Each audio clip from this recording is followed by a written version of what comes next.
प्रधानं सर्वधर्माणां जैनं जयतु शासनं जैनं जयतु शासनं जैनं जयतु शासनं। पंच परमेष्टि भगवान की आचार्य श्री गुरुवर कुंद कुंद महाराज की आचार्य श्री गुरुवर विद्यासागर महाराज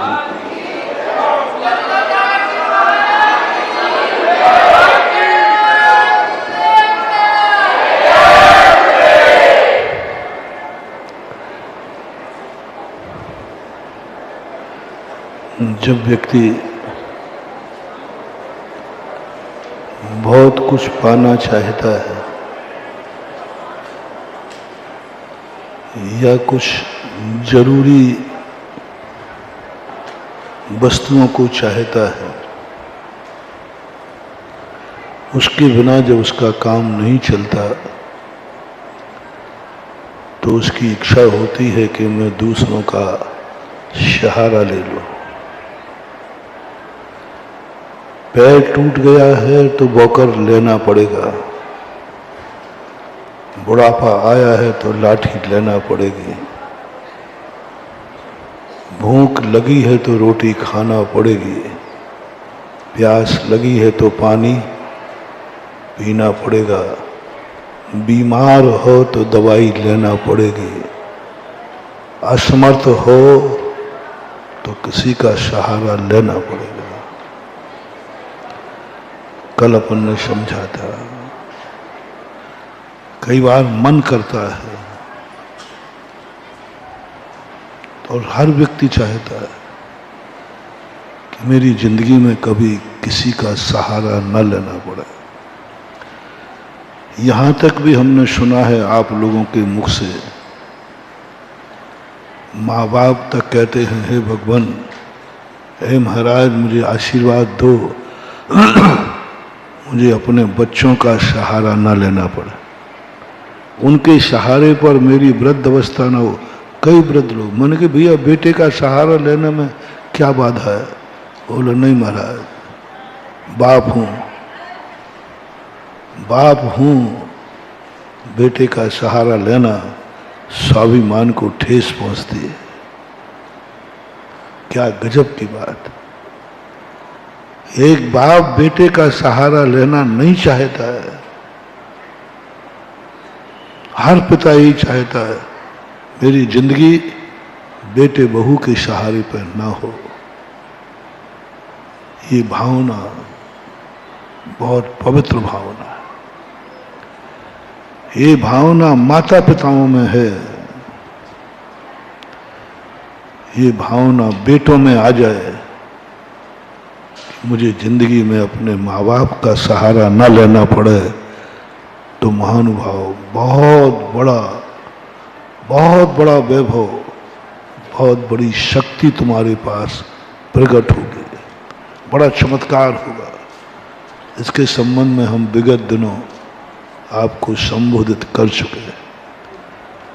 बेटे का सहारा न लेना पड़े और बेटे को बाप का सहारा न लेना पड़े,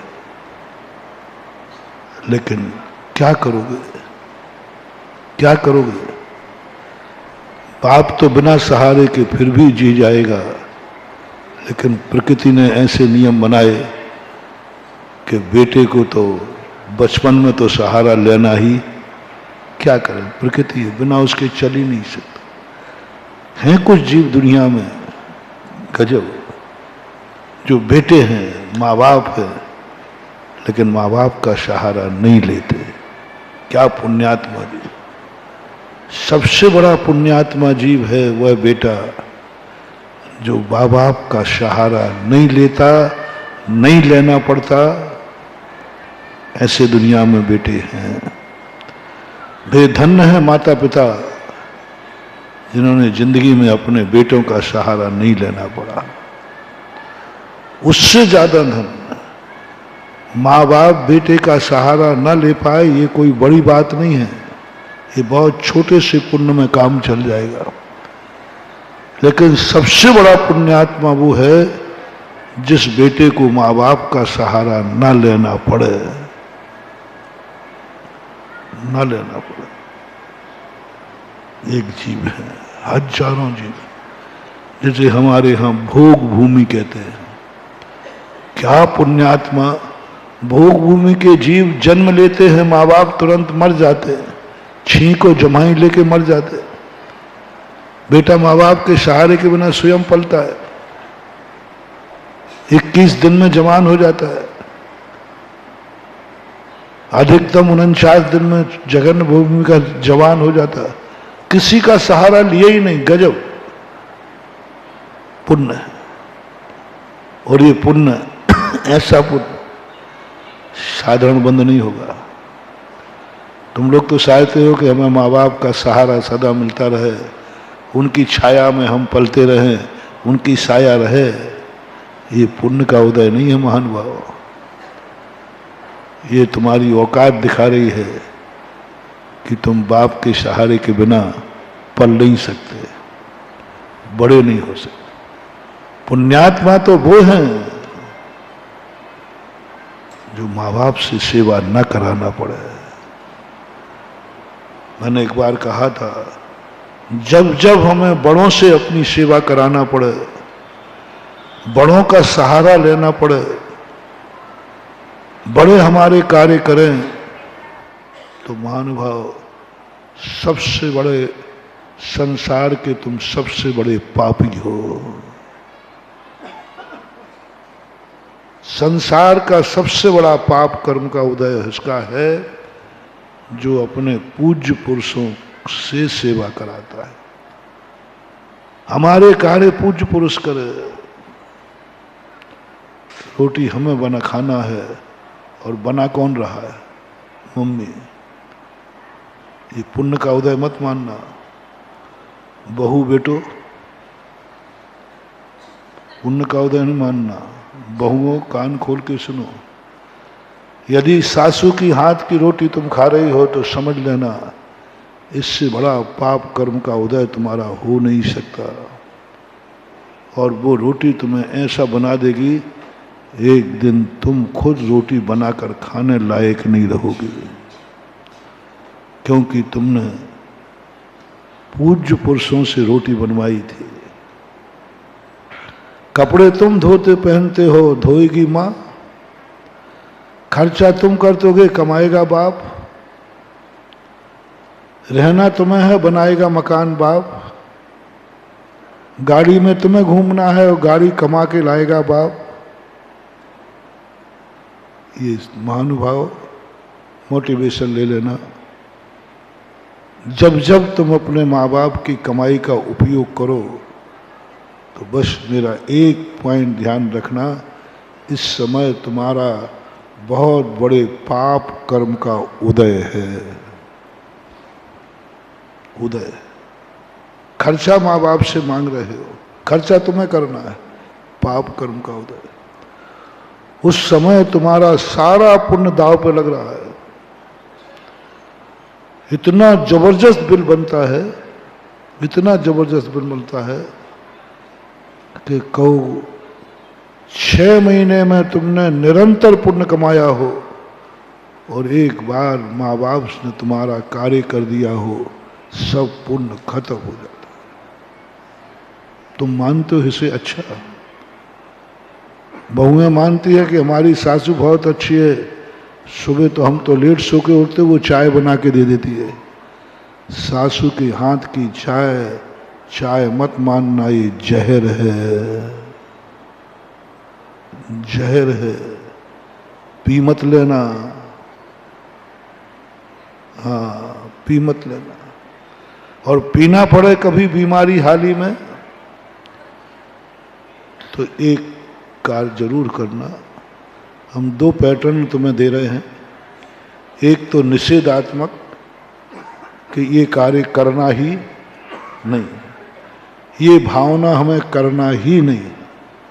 भावना भाव मैं कभी मेरे लिए कभी सासू चूल्हे पर रसोई पर न जावे मेरे लिए, फिर भी कभी मजबूरी में कराना ही पड़े, बीमारी हाली है कभी परेशानी आ भी जाए तो बस एक दूसरा पॉइंट है, खेद व्यक्त करना, हाथ दुष्ट किया, मेरे पाप कर्म का उदय है, मेरे अशुभ कर्म का है।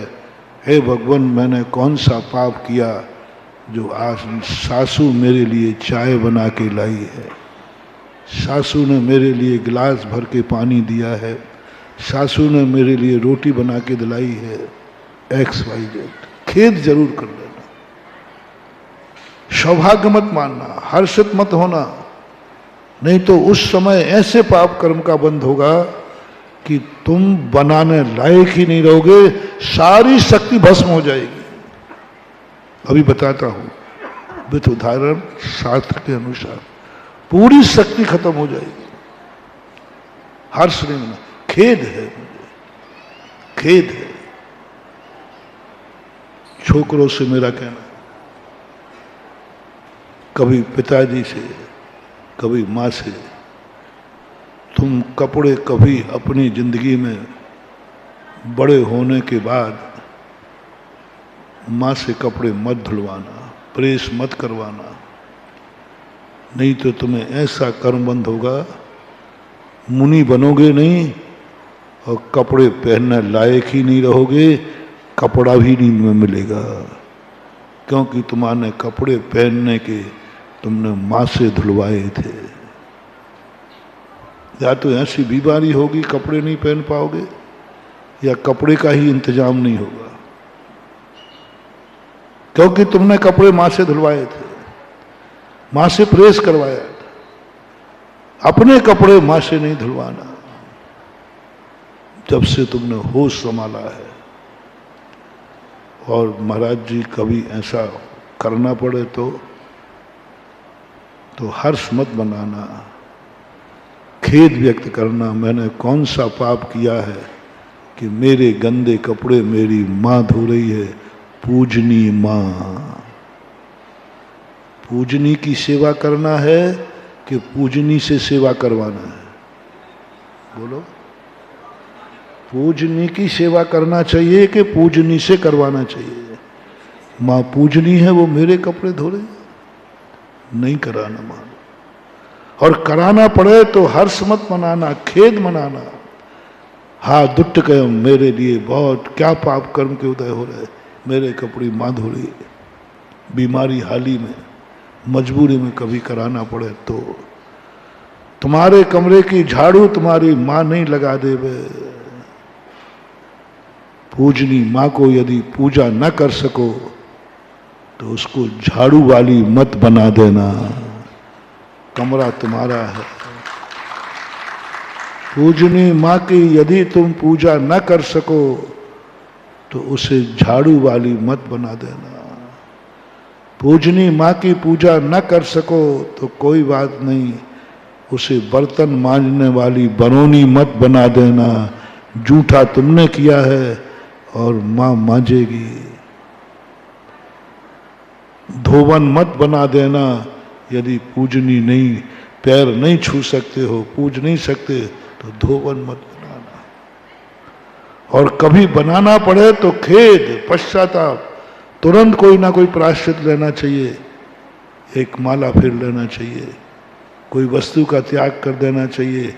आज मेरी सेवा मेरी माँ ने की है, आज मैंने माँ ने रोटी बना के खिलाई है, नहीं मानवा, कभी नहीं, भूल कर नहीं। हो सके तो तुम और तुम्हारी पत्नी माँ के कमरे में झाड़ू लगा के आए सुबह उठ करके। मंदिर है वो तुम्हारा, घर का देवता है, घर की देवी है। तुम उन देवी देवताओं को पूछते हो, कोई क्षेत्रपाल को, कोई पद्मावती को, कोई चक्र, पता नहीं किन किन देवियां, क्या है वो तुम्हारे लिए? वे पूजनी नहीं है, वो सखा सहेली जैसे है। जितने देवता हैं वो तुम्हारे सखा हैं, और जितनी देवियां हैं वे सब सहेलियां हैं। बस सखा सहेली से ज्यादा उनका कोई मूल्य नहीं है। घर का देवता, घर की देवी होती है जनक जननी। इन देवता की पूजा करो, इन देवता की सेवा करो, इन देवता के कमरे में जाके सबसे पहले उठ करके आपको अपने माँ के कमरे में झाड़ू लगाना चाहिए, ये मान करके ये मेरे घर के देवता का मंदिर है, ये मेरी घर की देवी का मंदिर है, यहाँ मेरे घर के देवता पिताश्री, यहाँ मेरे घर की देवी माताश्री रहती हैं इस कमरे में। पहले देवता के दरवाजे झाड़ू लगाओ, सबसे पहले उनकी सेवा करो, उनके कपड़े धो, उनको रोटी बना के दो, उनको चाय पानी जो भी देते हो उनको दो, तो तुम्हारी शक्ति इतनी बढ़ेगी। दोनों लगाना, पूज्य पुरुषों से अपनी सेवा कराओगे शक्ति घटेगी, और पूज्य पुरुषों की सेवा करोगे तो बिना तप तपस्या के तुम्हारी दिन दूनी शक्ति बढ़ेगी। एक सासू के हाथ की चाय पी लेना और तुमने खेद व्यक्त नहीं किया, 6 महीने तक तुमने निरंतर भक्तांबर पाठ करके पुण्य कमाया है, वो एक दिन की चाय में भस्म हो जाएगा। और एक गिलास में दूध भर करके, चाय भर करके बना करके तुमने सासू को दिया, तुम्हारा इतना पुण्य बन जाएगा, ऐसा पुण्य बनेगा कि कल तुम्हारे कोई कार्य तुम नहीं करोगे, हर कार्य के लिए तुम्हारे यहाँ नौकर लगा होगा और तुम कुछ नहीं करना पड़ेगा। ये पुण्य बंद होता है, ये शक्ति आती है, समर्थ होते हैं। तो बड़ों का सहयोग नहीं लिया जाता, और लेना पड़े तो खेद व्यक्त करो, खेद व्यक्त करो। और इसी प्रकार से ऐसा तुम्हारे यहीं नहीं है, मंदिर में भी यही है। मैंने बताया था बहुत दिन पहले, मैं तो कभी अपनी सेवा भगवान से नहीं कराता, अपने कार्य भगवान से कभी नहीं कराता। मेरा कितने बहुत सारे कार्य मैं भगवान से कभी नहीं कराता। मेरे जीवन में कितने ही संकट आ जाए, मैं भगवान को कभी बॉडीगार्ड नहीं बनाता, अंगरक्षक नहीं बनाता, भगवान मेरी रक्षा करो। मैंने कि भगवान, सब लोग कहते महाराज आपको तो भगवान बहुत प्यारे हैं, आपकी तो भगवान तक बहुत पहुंच है, आप अपने संकटों भगवान। मैंने कि नहीं, मैं संकट झेलते झेलते मर जाऊंगा, लेकिन भगवान से संकट दूर नहीं करवाऊंगा। उनसे वो मेरी सेवा करे मेरे रास्ते में। मैंने एक कविता सुनाई थी, कभी यहाँ सुनाई, मेरे रास्ते में कितने कांटे आ जाएं, भक्तों से तो साफ करवा लूंगा, लेकिन भगवान से साफ नहीं कराऊंगा।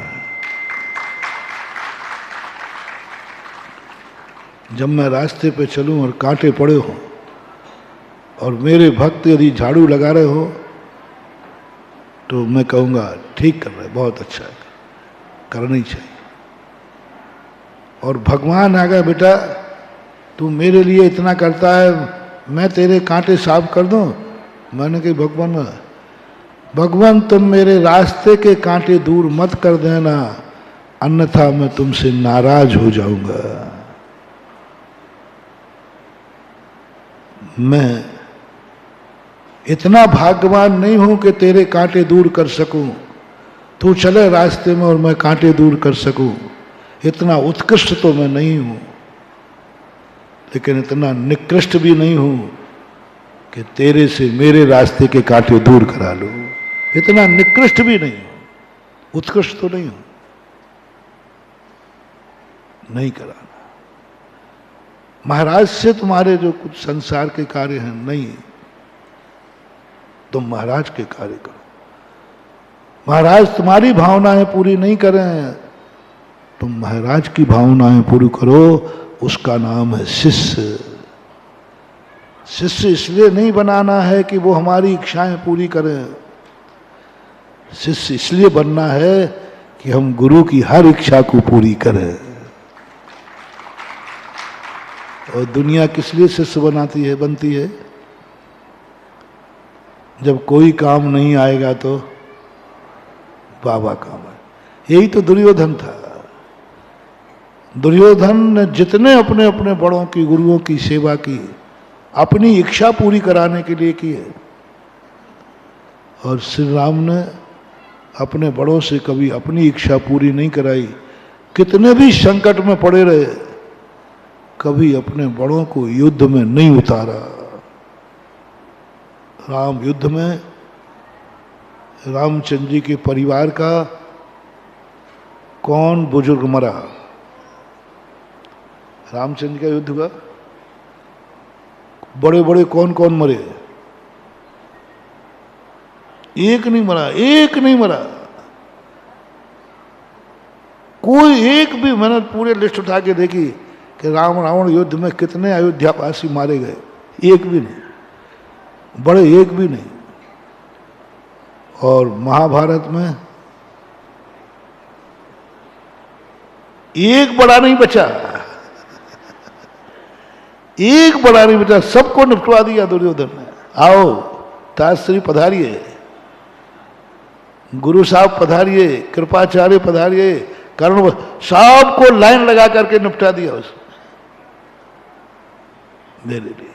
तो रामचंद्र ने एक व्यक्ति अपने बुजुर्ग को नहीं मरने दिया। चाहते तो वो भी बुला सकते थे, लेकिन नहीं बुलाया। गुरु इसलिए बनाओ कि मैं गुरु की इच्छा पूरी कर सकें। जैसे ही तुम ये संकल्प करोगे, गुरु की इच्छा पूरी कर पाओगे कि नहीं मुझे पता नहीं, तुम्हारी इच्छाएं पूरी जरूर हो जाएगी। जरूरत ही नहीं पड़ेगी तुम्हें, जरूरत ही नहीं पड़ेगी तुम्हें, क्योंकि तुमने संकल्प किया है कि मैं गुरु का सहारा नहीं लूंगा। बहुत कठिन है। वो बड़ा पुण्य नहीं है जो गुरु भावना भाते कि हमें शिष्यों का सहारा न लेना पड़े। सबसे कठिन है शिष्य को गुरु का सहारा न लेना पड़े। जैसे अभी हमने कहा था, वो कोई पुण्य का उदय नहीं है कि माँ बाप कह रहे हैं कि हे भगवान मुझे अपने बेटा बहू का सहारा न लेना पड़े। ये कोई बड़ी चीज नहीं है। कितने परसेंट लोग हैं, कितने परसेंट माँ बाप हैं जिनकी ये भावना पूरी हो जाती है, हो जाती है, जिन्हें माता पिता बेटा बहू का सहारा नहीं लेना पड़ता। और आज तो चल रहा है, बेटा बहू का सहारा वैसे ही खत्म हो गया, क्योंकि एक बेटा बहू है वो नौकरी पे चले गए, सहारा वैसे ही खत्म हो गया। नौकरी पेशा वाले जिनके बेटा बहू हैं, वे माँ बाप जिंदा हैं कि नहीं, जी रहे हैं कि नहीं, बिना सहारे के जी रहे हैं कि नहीं, कोई बड़ी बात नहीं। सैकड़ों हजारों माता पिता हैं जिन्होंने अपने बेटा बहू के हाथ से एक गिलास पानी नहीं लिया, कोई सहारा नहीं लिया, अपने पुण्य पर जी करके चले गए। सैकड़ों माता पिता, बहुतायत है, यूं कहना चाहिए 80% माता पिता जो हैं अपने स्वयं के सहारे पर जिंदगी व्यतीत करके मर जाते हैं, उन्हें किसी की जरूरत नहीं पड़ती।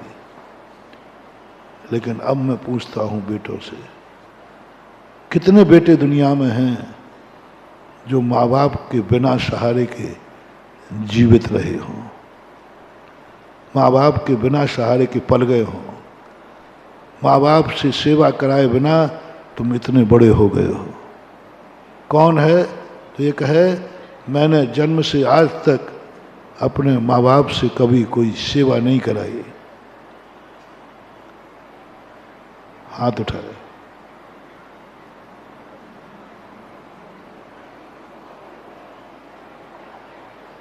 हो नहीं सकता।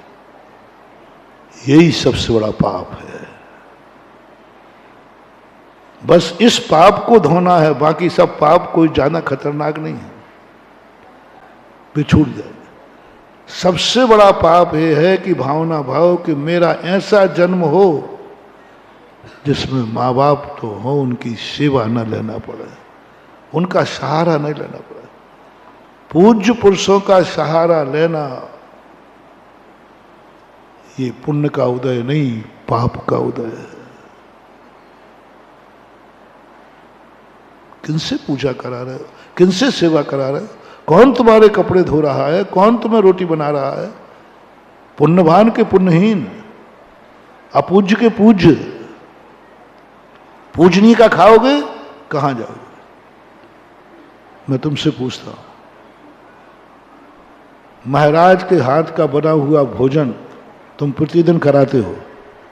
एक आध दिन कहो महाराज जी एक आध दिन आप भी बना के खिलाओ, आपके हाथ का खाओ, चलो कोई बात है हिम्मत खाने की।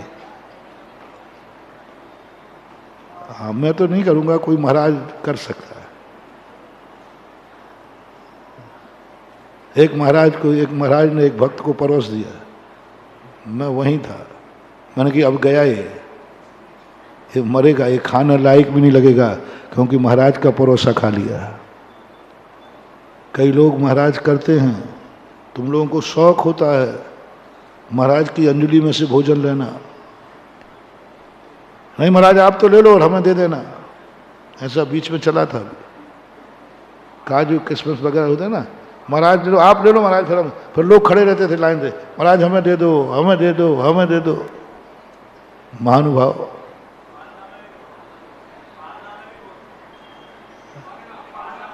पारना में महाराज खिला देते। इतना लाड़ मत करो महाराज, उसको बर्बाद करना चाहते हो। मैं तो तुम रो रो के मर जाना, प्यास से तड़प तड़प के मर जाना, लेकिन मैं तुम्हें कमंडल से भी पानी नहीं पिलाऊंगा, क्योंकि मैं तुम्हारा दुश्मन नहीं हूं। हाँ यदि दुश्मनी आ जाएगी, हाँ जिस दिन ठान लूंगा कि आगरा को बर्बाद ही करना है, तो जरूर मैं लोटा लेके खड़े हो जाऊं, लो पियो रे प्रसाद, पानी पियो, रोटी भी खिला दूंगा। कभी भूल करके नहीं, ये गलती मत कर देना महानुभाव। मरो तो मर जाओ, लेकिन महाराज के हाथ से मत खाना। नहीं, महाराज के हाथ से खाने का अर्थ जिंदगी भर के पुण्य का क्षय कर देना, और महाराज को अपने हाथ से अंजलि में दे देना, जिंदगी भर के पुण्य को इकट्ठा कर लेना। दोनों में अंतर है। पूज्य पुरुषों को देने में पुण्य है, पूज्य पुरुषों से लेने में पुण्य नहीं है। पूज्य पुरुषों को वस्तु दोगे, हार दोगे तो अक्षय पुण्य, अभी बताया था जो मैंने और बताता हूं। और पूज्य पुरुषों से लोगे तो खाने लायक भी नहीं रहोगे।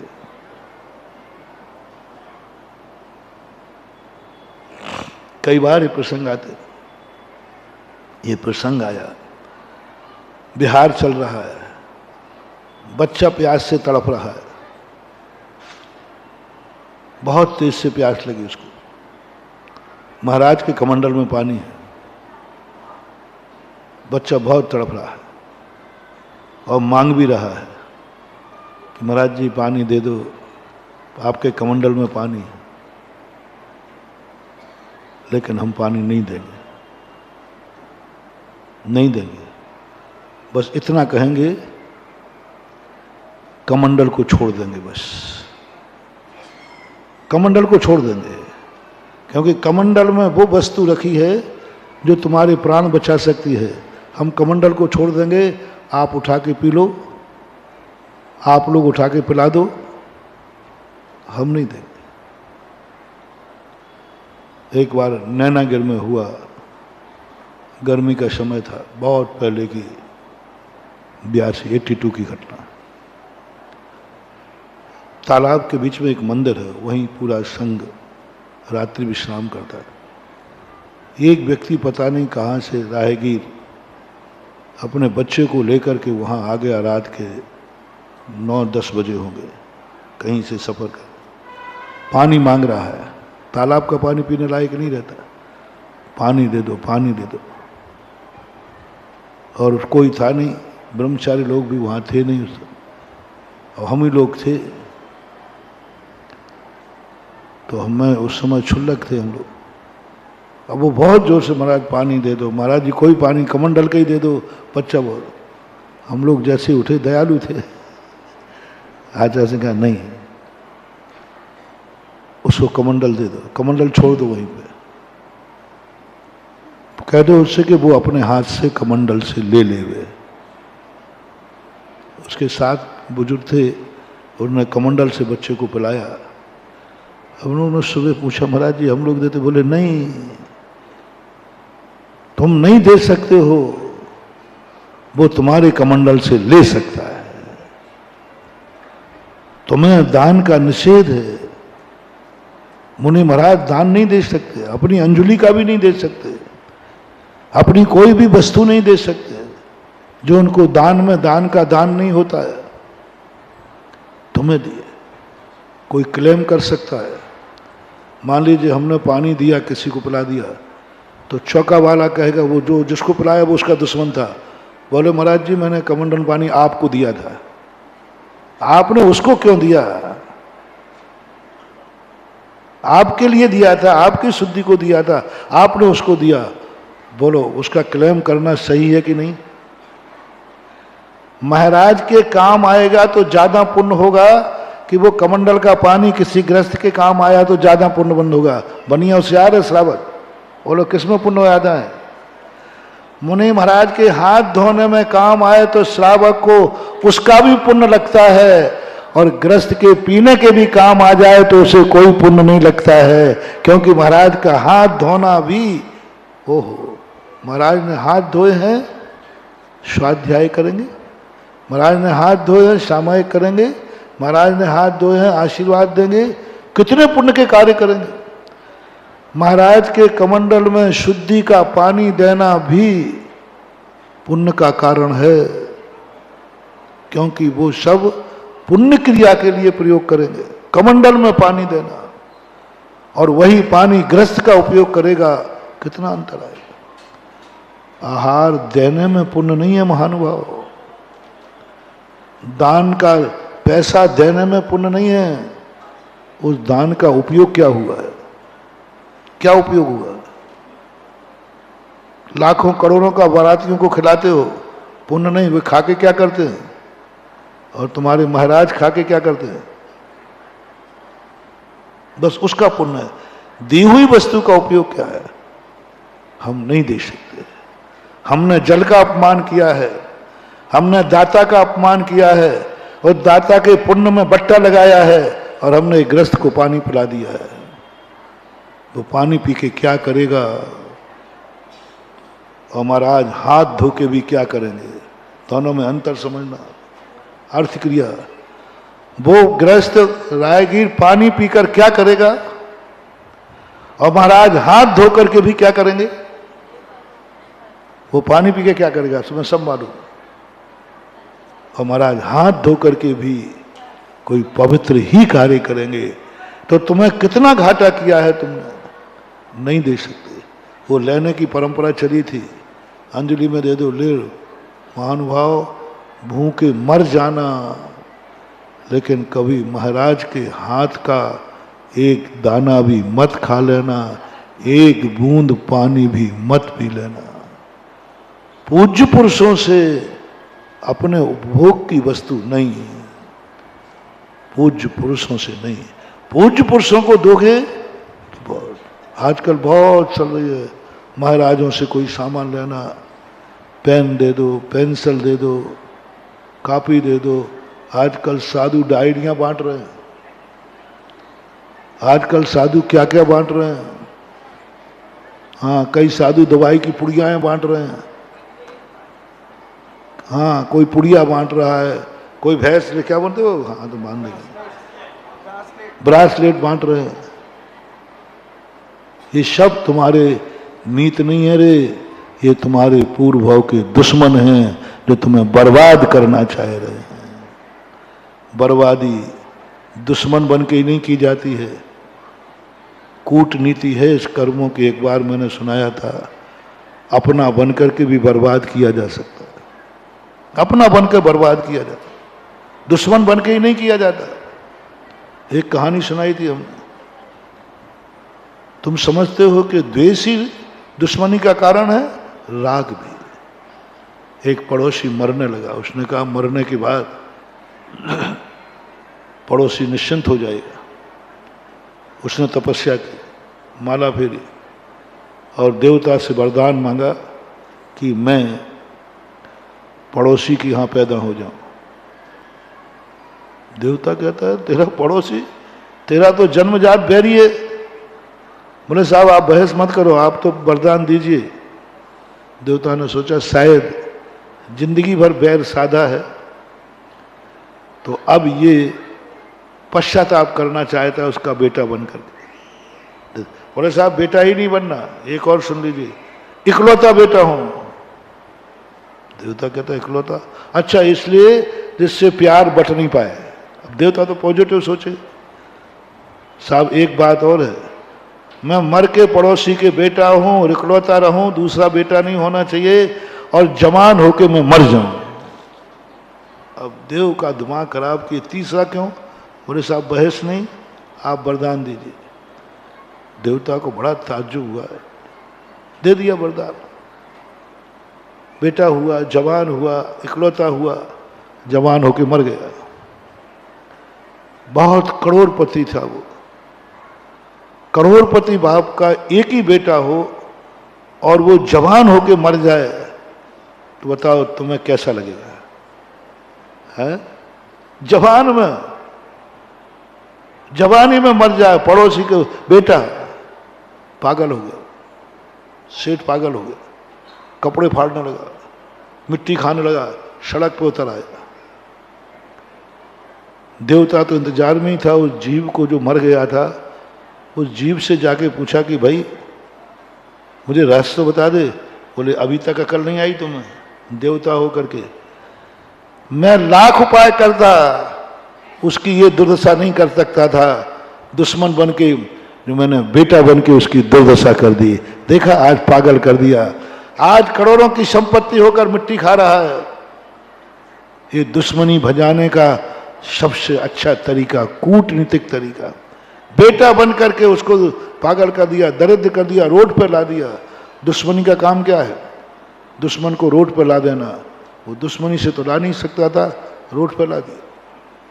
ये तरीका है। शकुनी मामा क्या था? शकुनी मामा सबसे बड़ा, हस्तिनापुर का सबसे बड़ा दुश्मन गांधार था। 7 पीढ़ियों का बैर था, 7 पीढ़ियों का बैर था कुरुवंश से। और जब भी कोई राजा बैठता था, कुरुवंश उसका सबसे पहला दुश्मन होता था। लेकिन आजकल कोई भी कभी गंधार कुरुवंश को जीत नहीं पाया। जब शकुनी मामा गद्दी पर बैठा, तो राजा के गद्दी पर बैठने समय उस समय वृद्धावली पढ़ी जाती है कि इस राज्य का दुश्मन कौन है और मीत कौन है। मंत्री लोग बताते हैं। तो पढ़ा गया कि इस राज्य का सबसे बड़ा दुश्मन है हस्तिनापुर की राजगद्दी, हस्तिनापुर की राज। बस उसको कभी नहीं जीत पाए, उसने हमेशा हमें दबा के रखा है, आधीन होके रहा है। बस शकुनी मामा कहता है ठीक है, लड़ तो सकेगा नहीं, ताकत तो है नहीं, फिर हारेगा। शकुनी मामा ने दिमाग किया, धसराज की शादी नहीं हुई है, कोई शादी करना भी नहीं चाहता। बहुत प्यारी थी गंधारी शकुनी के लिए, बहुत प्यारी थी। उसके प्यार का वर्णन पढ़ो, इतना प्यार करता था वो अपनी बहन से। लेकिन कूटनीतिक राजा कुछ नहीं देखता। वैष्णव दर्शन के अनुसार अंधे से विवाह कर दिया, कोई नहीं कर रहा है। ऐसी प्यारी बहन का अंधे से संबंध कर दिया। देखना कैसे नाश करता है कुरुवंश का। अभी वो नहीं बोला, अभी बहन गई है, अभी जीजा हैं, बहन है, अभी हमारा अंश उस कुरुवंश में पैदा नहीं हुआ। बहन पत्नी बन के गई, कुरुवंश का अंश तो नहीं है ना, कुरुवंश का वंश तो नहीं है ना। कुरुवंश के वंश में हमारा अंश आना चाहिए। इंतजार किया, दुर्योधन आदि 100 बेटे पैदा करने के बाद कितना इंतजार, देखो शकुनी ने कितना इंतजार किया।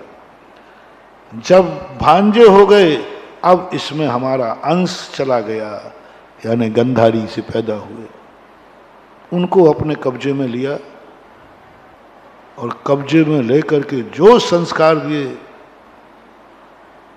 ऐसी दशा कर दी, कुरु वंश का एक भी कुरु को नहीं बचने दिया, एक भी कुरु नहीं बचा। पांडव अलग थे, पांडव ओरिजिनल कुरु नहीं थे, कुरु वंश अंतिम थे, ताश्री कुरु वंशज थे। धृतराज, विदुर और पांडु वैष्णव दर्शन के अनुसार ये कुरुवंशी नहीं है, इनकी उत्पत्ति अलग हुई है, एक अलग ढंग की इनकी उत्पत्ति है, उसको यहां मैं कहना नहीं चाहूंगा। वो कुरुओं का अंश नहीं था, कुरुओं का वंश नहीं था,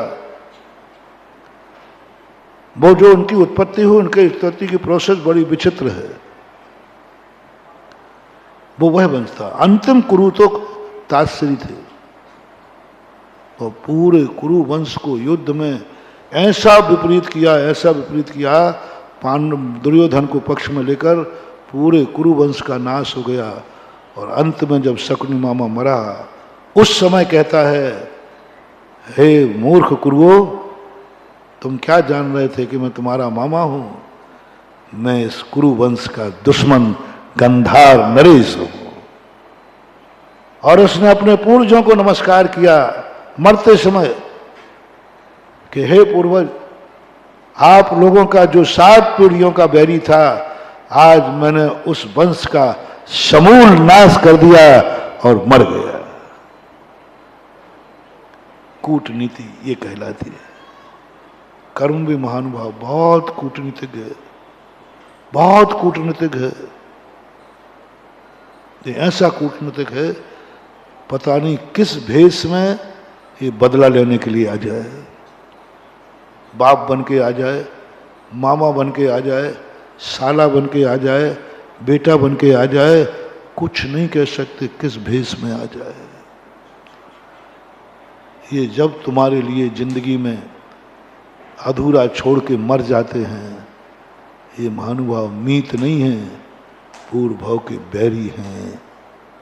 कोई ना कोई दुख तुमने उनको दिया है, वे बदला नहीं ले पाए, तुम्हें मर गए। जवान बेटा मर जाता है, बेटे को जन्म देकर माँ बाप मर गए, वो माँ बाप नहीं थे, वो पूर्व जन्म का कोई बैर का बदला था कि मैं तुझे बेटा बना करके छोड़ूंगा, ऐसा छोड़ूंगा कि तू अनाथ होके पलेगा।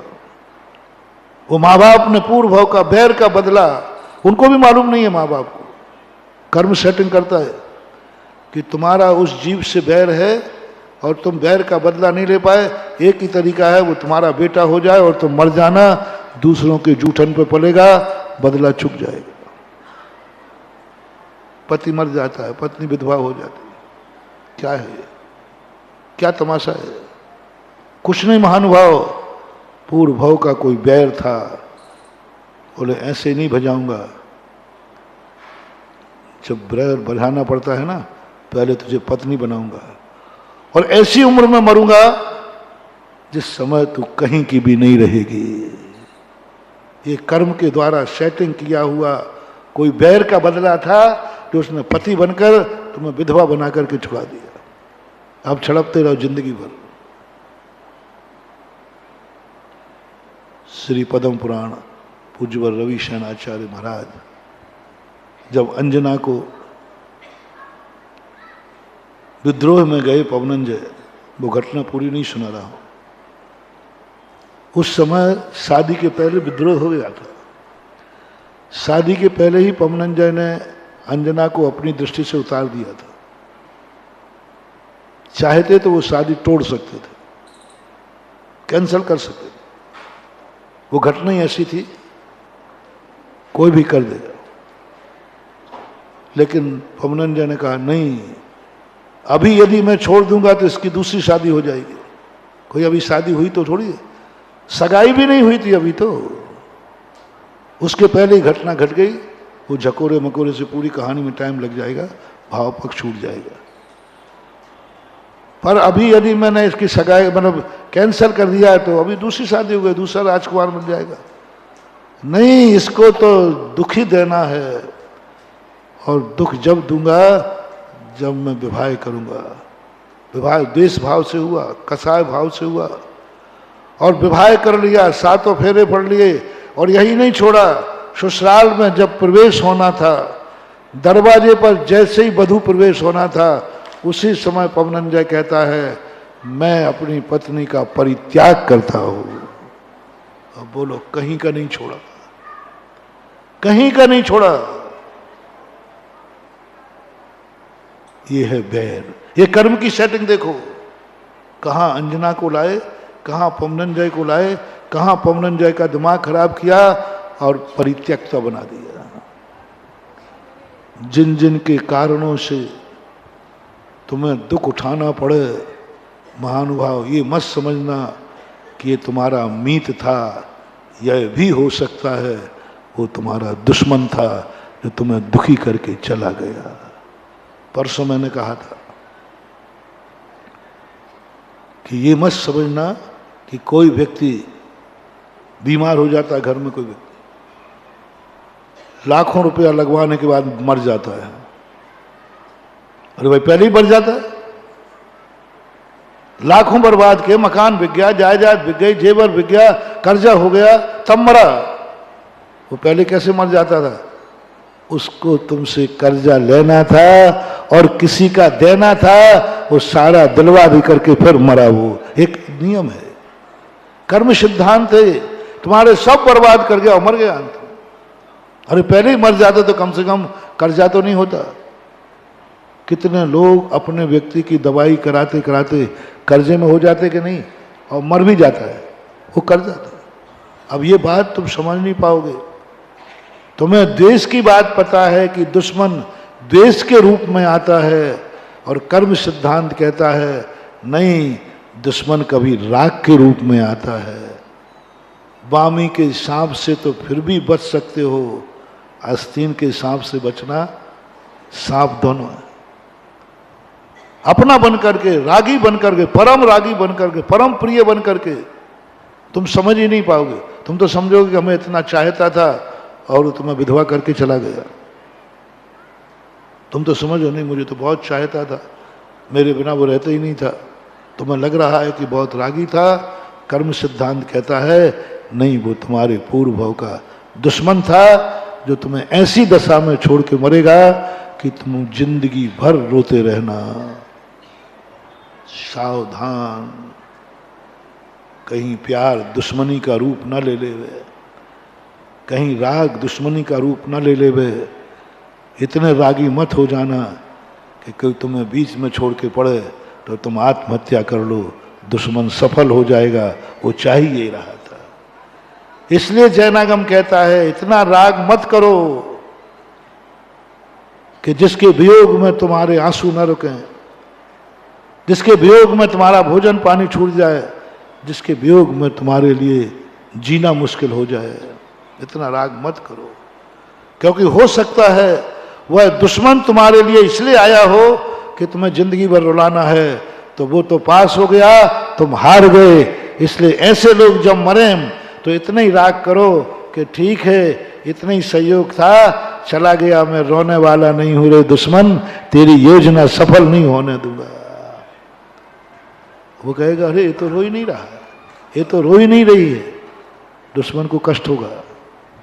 और अपन रो पड़े, दुश्मन कहता है यही तो करना था, हम पागल हो गए, यही तो करना था, हमारी नींद हराम हो गई, यही तो करना था, मैं तुझे अधर्म में छोड़ूंगा।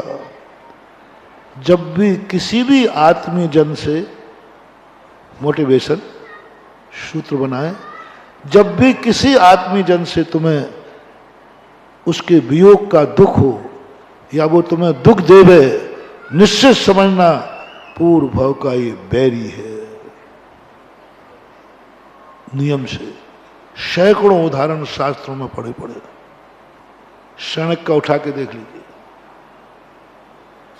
कुणिक ने इतना प्यार करने वाला, इतना प्यार था कुणिक शणक के लिए कि उसके हाथ में बिस्कुटी हो गई। बिस्कुटी होती नौघेरा, जलती है वो।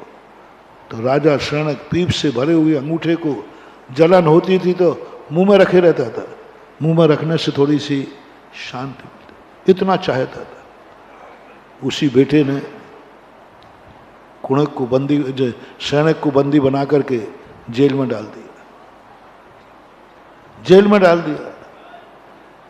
महारानी चेलना पूछती है समोशल में जाकर के, हे भगवान, बाप बेटों में इतना प्यार, बेटा है मेरा, और वो इतना विद्रोही क्यों हो गया?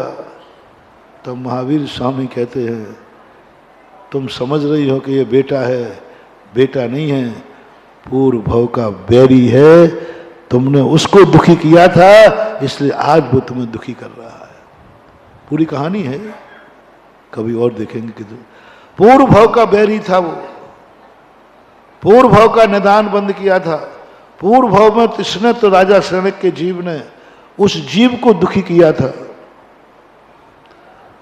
उस दुख का बदला लेने के लिए, वैसे तो बदला ले नहीं सकता था वो,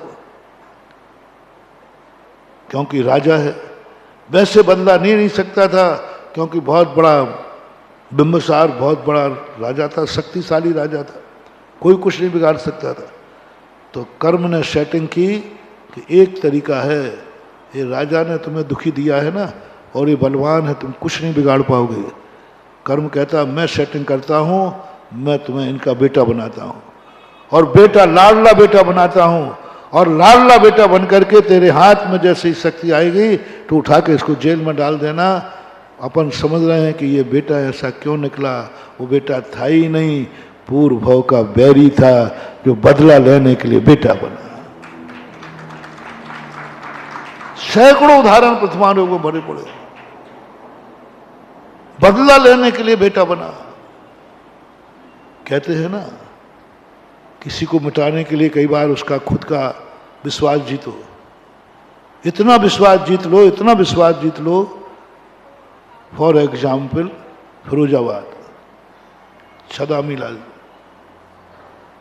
क्या गजब की घटना, इतना विश्वास जीता उस नौकर ने। देखना, इतना विश्वास, 40 साल का नौकर था, 40। कोई बेटे पर क्या विश्वास करेगा? तो छदामी लाल जी उसके ऊपर कर देते। कोई बेटे पर भी इतना विश्वास नहीं कर सकता। जैसे ही छदामी लाल के यहाँ कोई संतान नहीं थी, अभी विमल बाबू हैं, वो गोद में हैं, गोद में आए थे, कोई बेटा नहीं था।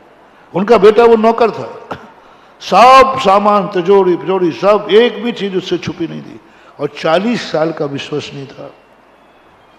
जब इतना विश्वास जीतते जीतते एक दिन उसी नौकर ने छदामी लाल को सोते हुए मर्डर कर दिया, सारी संपत्ति लेकर भाग गया। देखना महानुभाव, पहले विश्वास जीता और फिर मार दिया, अपना बना के मारा। दुश्मन बना करके कोई मारता है तो वो बड़ी दुश्मनी नहीं है, जो अपना बना के मारता है वो सबसे ज्यादा खतरनाक, सबसे ज्यादा खतरनाक। कोई कल्पना नहीं कर सकता, किसी ने कल्पना नहीं की, मार ही नहीं सकता वो, मार ही नहीं सकता। एक बार एक घटना और घटी थी, सागर जिले में बंडा है, हमारे साथ में एक एलक जी महाराज थे, निशंक सागर जी महाराज, काफी सालों तक हमारे साथ में रहे हैं। उनके भतीजा था एक रवि करके, उसका मर्डर हुआ। सागर एसपी थे, उन्होंने प्रेस्टेज बना ली, वो आचार्य श्री के भक्त थे, हम लोगों के सबके भक्त थे, और कि मैं हमारे साधु संघ के परिवार में दुर्घटना हुई है, मैं उसको पकड़ के रहूंगा। 2-3 महीने निकल गए, क्या मेहनत की उस एसपी ने, 300-400 लोगों को रिमांडर पर लेकर चमड़ी उधेड़ दी, लेकिन पकड़ नहीं पाए, पकड़ नहीं पाए। वो मेरे पास आए, ऐसे बैठे थे, जानते थे, बोले महाराज जी बहुत शर्म हो रही है, मेरे एसपी होते ही मेरे संग, वो जैन थे एसपी, और मैं कुछ नहीं कर पा रहा हूँ, एक मर्डर करने वाले को नहीं पकड़ पा रहा हूँ। महाराज मैंने पूरी ताकत लगा दी, कितनों के साथ मैंने अन्याय किया, कितनों को मैंने मारा पीटा, चमड़ी उधेड़ दी, लेकिन मैं सफल नहीं हो पाया। मैंने बस, मेरे मुख से अनायास ऐसे ही निकल पड़ा, मैंने कही बहुत दूर खोज रहे हो, सांप काटने के बाद कभी दूर नहीं भागता, सांप काटने के बाद कहीं दूर नहीं भागता, नियम है सांप, काटने के बाद वो वहीं अर्धगत रहता है, निगरानी रखता है वो। तुम बहुत दूर भाग रहे हो, कहीं ऐसा तो नहीं है? बस उन्होंने तुरंत नमोस्तु किया, महाराज जी समझ गया। उन्होंने निकटवर्ती, मैंने कहा सुनो तो सही, तुम और आफत करोगे। बोले महाराज सुन लिया। उन्होंने सब निकटवर्ती रिश्तेदारों को, परिवार को उठाना शुरू कर दिया, परिवार को उठाना शुरू कर दिया। मैंने उनको समाचार दिए कि ऐसी गलती मत करो। बोले नहीं महाराज, अब तो यही होगा। उठा करके जिनको जिनको, मैंने कहा देखो मारपीट मत करना, उन्हीं के भी तो वैसे ही मर गए हैं, पोता वैसे ही मर गया है, और तुम मारोगे पीटोगे तो हम लोगों को दुख होगा। तो बोले मारो पीटेंगे नहीं, पूछताछ तो करो। एक लड़के को पकड़ा उन्होंने, जो सबसे ज्यादा नियरेस्ट दोस्त था, नियरेस्ट बिल्कुल सबसे ज्यादा। उसको जब ले जाने लगे तो पूरा परिवार कहता है इसको मत ले जाओ, यही तो मेरा बेटा बचा है, अब वो चला गया, यही मेरा बेटा है, ये तो मेरे घर का ही बेटा है, ये तो उसका जिगरी दोस्त था, है, इसको मत ले जाओ, ये तो मेरे बेटे के समान है। एसपी ने कहा नहीं, एक बार थाने तो ले जाता हूं। सबने माने हाथ पकड़ लिया, बोले नहीं इसको मत ले जाओ, यही तो अब मेरा बेटा बचा है, इसी को मेरा बेटा मानते हो। वो ले गए, और जो उन्होंने पूछताछ की, गजब का निकला। सबसे ज्यादा मरने पर रोया था, अर्थी उसी ने बांधी जिसने रात में मर्डर किया, सुबह अर्थी बांध रहा है, अर्थी को कंधा दिया। पूरा उसका जो 12-13 दिन बैठक थी, उस बैठक में बैठा, शांति विधान में बैठा। अब बताओ, दुनिया में हम अपराधी खोज रहे हैं, और अपराधी कौन निकला? दो। और इतना निकट का निकला, देख के दंग रह गए, क्योंकि वो डांका डालने घुसा था टीम के साथ में, और इसने पहचान लिया, क्यों रे तू, बस ये पहचानते ही उसने उसको वही मर्डर कर दिया। सुनो रे सभी लोगों, कभी चोर तुम्हारे घर में घुस जाए तो पहचान वाला भी हो तो पहचानना मत, नहीं तो मर्डर हो जाएगा तुम्हारा। अनजाने बन जाओ। पहली बात तो चोर घुस जाए तो चुपचाप सोते रहो, घर्राटा और ले लेना जोर से, माली ले जाएगा, प्राण नहीं ले जाएगा। फिर भी उठ जाओ तो किसी को पहचानना मत, जानते हो पहचान जाओ, पहचानते ही गड़बड़ हो गया, उसने पहचान लिया तू भाई। अभिप्राय ये है, कभी कभी अपने बनकर के लोग विनाश करते हैं। और संसार में आज तक जितने लोगों ने धोखा खाया, किनसे खाया? अपने लोग। इसलिए अपनों पर भी इतना राग मत करना, इतना विश्वास मत करना, अपनी जिंदगी को स्कूटर के समान रखना, अपनी जिंदगी को कभी 4 व्हीकल मत बनाना, अपनी जिंदगी स्कूटर और मोटरसाइकिल के समान रखना। कितना भी फास्ट दौड़ रहा हो, लेकिन पैर जमीन में टेकने की छूट रखना। आपकी जिंदगी 2 पैरों से चलती है 4 से?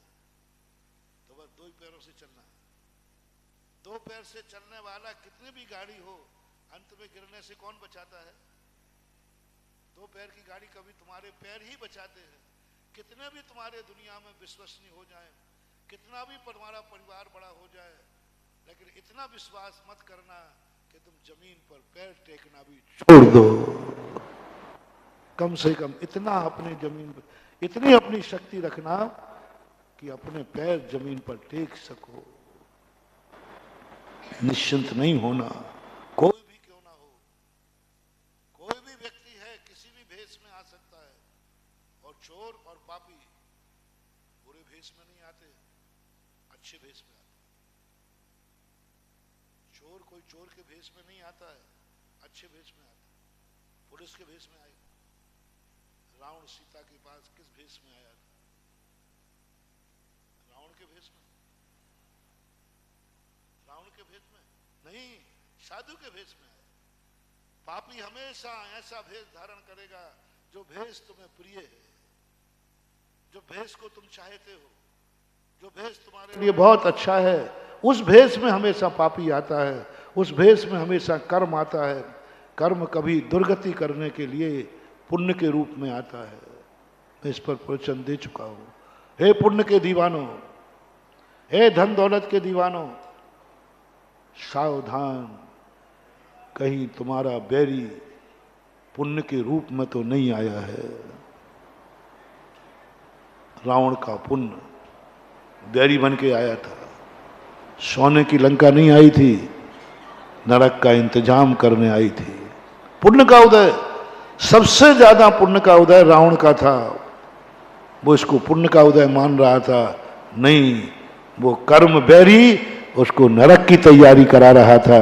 क्योंकि पुण्य नहीं होता तो इतना पाप कैसे करता, इतनी दौलत क्या नहीं होती तो पाप कैसे करता।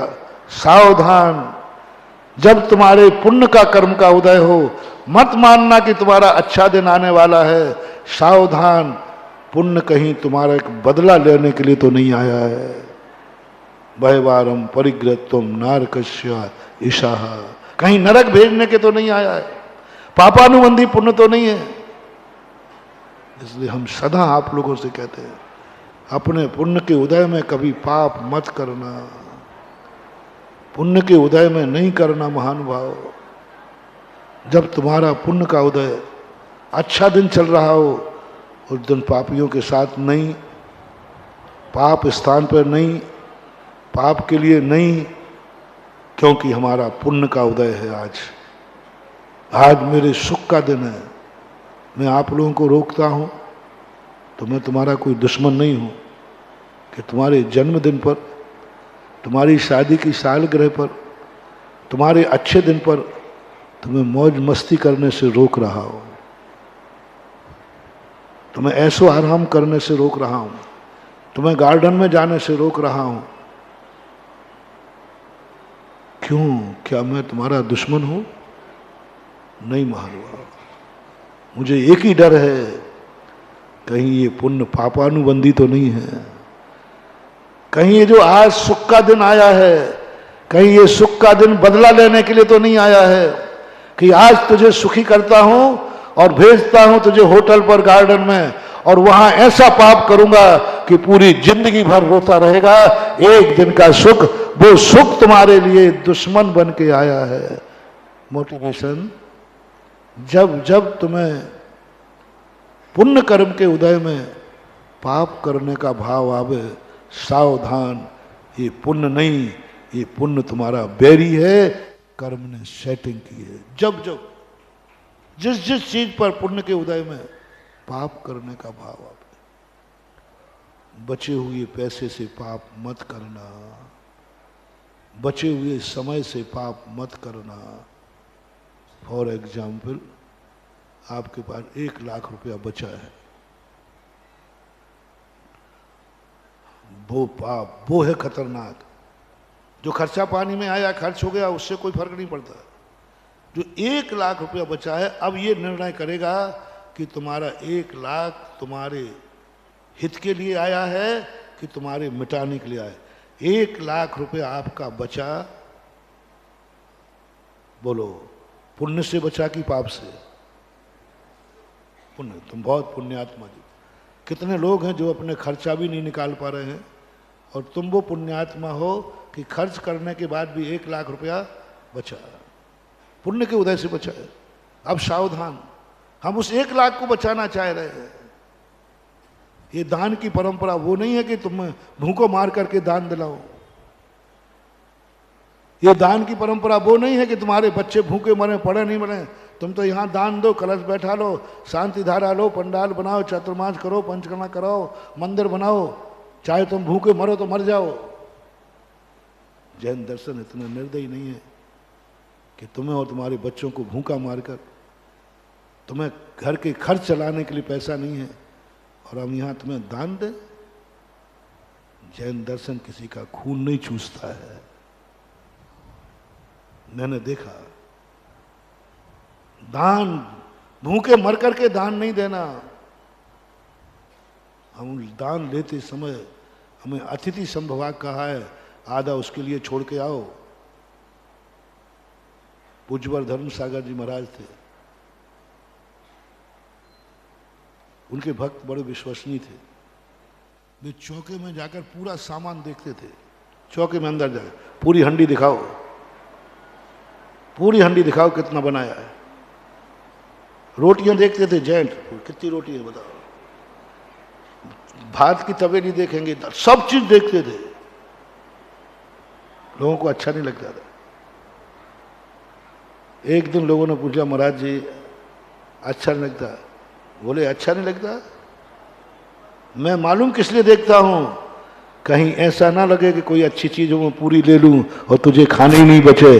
इसलिए मैं देख करके फिर इतना आइटम लेता हूं कि मेरा पेट भी भर जाए, और भरे और नहीं भरे श्रावक के लिए भी कुछ छोड़ना है। जब उन्होंने अतिथि संभवाग की बात कही, मुझे पूरा नहीं लेना है, मुझे कितना लेना है ये हंडी देख करके निर्णय करूंगा। अब आप प्रश्न करो, महाराज जी आप लोग क्यों नहीं देखते? कह दूं कि नहीं कहूं? अब मुंह में आ गया, कहूं तो नहीं तो मुझे गैस बनेगी। कह दूं?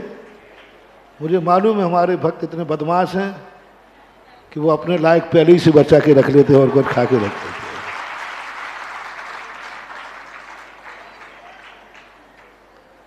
अपना इंतजाम पहले, कई लोग तो थोड़ा बहुत डाल के ही आते हैं, चाय पानी। आजकल परोसने वाले, ओहो, पहले परोसने वाला भंडारी भूखा रहता था, सबको खिला करके फिर खाता था। और आज के कैटर्स, बोलो ना, आज के कैटर्स खा पी करके परोसते हैं, और पहले परोसने वाले खिला करके परोसते थे। आज हमें भी मालूम है, तुम कोई मुश्किल से ये कोई भूखा रहा हो, कुछ नहीं तो चाय रानी तो कुछ ना कुछ तो पाए लो। लेकिन उनका भाव देखो कितना पवित्र था। इसलिए दान इसलिए नहीं लेना है कि तुम्हें भूखो मरे, तुम चाहे कितने परेशान हो जाओ, दान लाओ। ये टैक्स नहीं है, हिटलर शाही टैक्स नहीं है, अंग्रेजों का टैक्स नहीं है। अरे भारतीय राजा जिस समय प्रजा में अकाल पड़ता था, सब टैक्स माफ कर देता था। धर्म भी यही है। कौन सा दान में लेने की प्रेरणा दे रहा हूं, क्यों कह रहा हूं, आज रहस्य खोल रहा हूं कि जो बचा हुआ है, समर्थ खर्च काट के बचा है। खर्चा सब चल गए, बच्चे पढ़ रहे हैं, भोजन पानी का इंतजाम है, मकान भी बन गया, सब कुछ सब खर्चा हो चुका। अब जो बचा हुआ है वो है खतरनाक चीज, उसके लिए ये सारे प्रयास है। बोलो, भूखे रह करके कोई बाजे वालों पर लुटाएगा? कौन से पैसा लुटाते हो? जो ओस्ट्रा है, ओस्ट्रा है, बस उसी पे हमारी नियत रहती है। जो तुम बाजे वालों पर लुटाने वाले हो, जो तुम पंडाल के लिए लुटाने वाले हो, जो तुम अभी और ऐसो आराम में लुटाने वाले, उस पर हमारी नियत रहती है कि हमारा भक्त इस तरफ न चला जाए ओवर पैसे पर, ओवर पैसे पर। ये खतरनाक है, क्योंकि वही सुख देगा, वही अय्यासी कराएगा, वही मनोरंजन कराएगा, वो 1 लाख रुपया 10 महानुभाव, उससे पाप मत करना, उससे जुआ मत खेलना, उससे शराब मत खरीदना, उससे गुटखा नहीं खरीदना, उससे कोई हत्या मत करना, उससे कोई पाप नहीं करना। वो नियम से तुम्हारे अंदर फैसला करो, पापानुबंधी पुण्य। 1 लाख रुपया बचा, अब मन से पूछो वो पैसा कराएगा, क्या करूं? यदि वो पाप की तरफ ले जाए, समझ लेना ये पुण्य नहीं आया था, ये पूर्व भाव का बैरी पुण्य के रूप में मुझे बर्बाद करने आया था। वो 1 लाख मित्र मत मानना, बर्बाद कर देगा। और 1 लाख बचा है, 2 भाव आएंगे। पहला भाव आएगा 1 लाख बचा है, चलो वक्त मौका पे काम आएगा, एफडी बनाए देते हैं।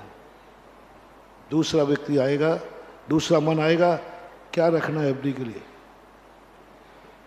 क्या करें? 1 लाख रुपया बचा है, सब खर्चे काट के बचा है, चलो अपने नगर में चतुर्मास हो रहा है, भक्ति कलश रखे देते हैं। अब ये है पुण्य, पुण्य से आया और पुण्य की तरफ प्रेरणा दी, भाव आ गया 1 लाख को देख करके, ये भाव आया, ये तुम्हारा पुण्यानुबंधी पुण्य है, जन्म जन्म का पुण्य है। और 1 लाख रुपया पाकर तुम्हें जुआ खेलने का भाव आया, अय्यासी करने का भाव आया, समझ लेना ये पुण्य तुम्हारा नाश करने के लिए आया है, ये बैरी है। पाप कर्म के उदय को तुम बैरी मानते हो, अशुभ कर्म के उदय को बैरी मानते हो, ये दुष्ट है बैरी, कर्म मुझे बहुत दुख दे रहा है। कभी पुण्य कर्म को भी बैरी मान लेना। और मैं तो कहता हूं अशुभ कर्म से ज्यादा खतरनाक पुण्य। कितना भी अशुभ कर्म करोगे, कितना भी अशुभ कर्म का उदय आएगा, अधिक से अधिक त्रियंश बन पाओगे। आर्त ध्यान का फल, क्योंकि जब तुम दुखी होगे तो आर्त ध्यान होगा, आर्त ध्यान होगा। किसी भी चीज में तुम दुखी हो, गरीबी से, बीमारी से, कितने भी तुम दुखी हो, अधिकतम आर्त ध्यान करोगे। इष्ट वियोग, अनिष्ट संयोग, कोई भी मर गया कोई बात नहीं, कोई ज्यादा पापी नहीं था महाराज, सभी लोग मर गए, अकेला बचा है, कोई बात नहीं, अभी इतना बड़ा पापी नहीं है, आर्त ध्यान ही तो हो रहा है। अनिष्ट संयोग, आर्त ध्यान ही हो रहा, पीड़ा चिंतन निदान, ये सब चीजें वहां चलेगी, कोई बात नहीं। सबसे बड़ा दुर्गति का कारण है पुण्य कर्म के उदय में पाप करना, क्योंकि पुण्य कर्म के उदय में आते ही आनंद मनाएगा, और आनंद रौद्र ध्यान है, हिंसानंद, चौर्यानंद, मृषानंद, परिग्रहानंद, आनंद मनाएगा। और जैसे तूने आनंद मनाया, धड़ाम से वो नीचे दुर्गति में ले जाएगा। इसलिए पुण्य का उदय खतरनाक। राग में द्वेष का, राग में दुश्मनी खोजो। जिस राग में, जिससे तुम्हें राग है, क्या वो तुम्हें दुख दे रहा है? क्या वो दुख दे के चला गया? मैं इसे ही तो सबसे ज्यादा चाहता था, चाहती थी, यही मर गया। रो मत, रो मत, बैरी था, आया, राग जगा गया, लाड़ प्यार जगा गया, अंत में मर्डर करके चला गया, अंत में अनाथ करके चला गया,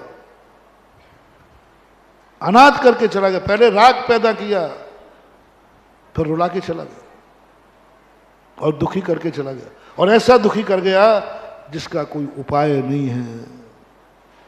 इसलिए महानुभाव, ज्यादा लाड़ प्यार ठीक नहीं। महाराजों से भी मेरा कहना है, इसी प्रसंग से अपन साइड में हुए थे कि अपने भक्तों से इतना लाड़ प्यार मत करो कि कभी महाराज अपनी अंजलि में लेकर भक्त को ग्रास खिला दे। ये महाराज नहीं, तुम्हारे पूर्व भाव के बैरी हैं, जो तुम्हें खिला करके तेरा सर्वनाश कर देंगे, सर्वनाश कर। कभी महाराजों से कोई चीज नहीं लेना, पानी भी नहीं, महाराज से मत लेना। कमंडल तो उठा के पी जाना, कमंडल तो तुम्हारा है, महाराज का थोड़ी है। महाराज को तो तुमने दिया है, कमंडल का पानी पी जाना, लेकिन महाराज के हाथ से मत पीना। महाराज से मत कहना कि महाराज पानी दे दो, और पिला दे मैं तो पीना नहीं। ये मत समझना महाराज मेरे ऊपर कितना चाहता है, कितनी दया कर रहा है, वो दया नहीं कर रहा है, वो कमंडल का पानी नहीं पिला रहा है, तुम्हें जहर पिला रहा है। वो तुम्हें डायरी नहीं दे रहा है, दरिद्रता का आइडेंटिटी कार्ड दे रहा है। तुम पेन पेंसिल, कई लोग भक्त आते हैं मेरे, महाराज जी एक पेंसिल दे दो ना। मैंने कहा बेटा मैं तो नहीं दूंगा। हाँ तुझे उठा ले तो मैं मना करूंगा नहीं। मेरी टेबल पे जो मिले ले जाओ, मेरे से मत मांगना। और मैं दूं तो समझ लेना कि तुमसे मेरा कोई बैर भाव है, इसलिए मैं तुम्हें दे रहा हूं, स्पष्ट कह रहा हूं। यदि मैं तुम्हें कोई चीज दूं तो समझ लेना कि मैं तुम्हारा बैरी हूं और मुझे तुम्हारा नाश करना है, इसलिए मैं बुला के ले जा भाई ये है। कभी यदि मेरे मन में देने का भाव आ जाए तो आ सकता है भाई, क्योंकि इस संसार में कभी तुम हमारे बैरी रहे हो और हम बदला नहीं ले पाए, तो हम पर कभी भाव आ जाए, हाँ पकड़ भाई ये ले ले। तो आज का प्रवचन तुम याद रखना, महाराज जी आप मेरे गुरु जी हैं, बैरी नहीं है। आपके हाथ से तो मैं नहीं लूंगा, आपके हाथ से तो नहीं लूंगा, कोई चीज नहीं। अपना प्रसंग चल रहा है, अपने बड़ों से कभी भी अपने कार्य सेवा शुश्रा सहयोग नहीं लेना है, उनको सहयोग देना है। और सहयोग की जब बात आती है, और सहयोग लेना जरूर है, बिना सहयोग के हमने प्रवचन के प्रारंभ में कह दिया था जी नहीं पाओगे। लेकिन आपको एक मोटिवेशन आज से बड़ों का सहयोग नहीं लेना। बड़ों का क्या लेना मैं बता दूंगा, चिंता मत कर। सब आएंगे, आऊंगा मैं सब वहीं जहां तुम हो, पैटर्न बदल के आऊंगा। बस तुम्हारे एक ही नियम लेना है, सब माँ बाप से खर्चा नहीं लेना आज के बाद। माँ बाप की संपत्ति लेना नहीं, और गारंटी मैं देता हूं पूरी संपत्ति तुझे ही मिलेगी। सारी संपत्ति तुझे ही मिलेगी, लेकिन तुझे लेना नहीं है, और मिलेगी तुझे ही। ये प्रक्रिया मैं बता रहा हूं। और सहयोग की जहां तक बात कर रहा हूं, सहयोग के लिए हमें बहुत सोचना है मानव। ये सब लेन देन कर्जा ना बन जाए, ये लेन देन कहीं हमारे लिए घातक ना बन जाए, कहीं ये लेन देन के नीचे हमारा सब कुछ नाश ना हो जाए, ये सावधानी हमें रखना है। इससे जैनागम ने बहुत बड़ी बात कही, हर व्यक्ति को हर चीज़ नहीं देना, हर व्यक्ति से हर चीज़ नहीं लेना। हमारे यहाँ पात्र अपात्र कुपात्रों की व्यवस्था इसलिए बनाई है। समय हो गया, अपन फिर बाद में इस पर चर्चा करेंगे। महावीर भगवान की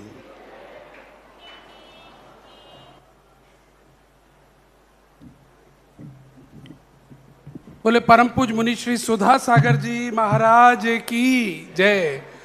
तो साथियों, आज का जो मोटिवेशन लेकर जा रहे हैं अपन, कभी बड़ों से सहयोग नहीं लेना, टचिंग पार्ट था। जब घर पर आया वो पार्ट, जब सास को भोजन सास से मत लेना, और इसी तरह बेटे की बात आई। कुछ ये मोटिवेशन घर के लिए भी जा रहे हैं, लेकिन ये लंबी स्टोरी है, आपको समझ में तभी आएगी जब बराबर आएंगे। 3-4 दिन से चल रही है और कर्मों की मार है कर्णान योग की कहानी, लेकिन आपकी भाषा में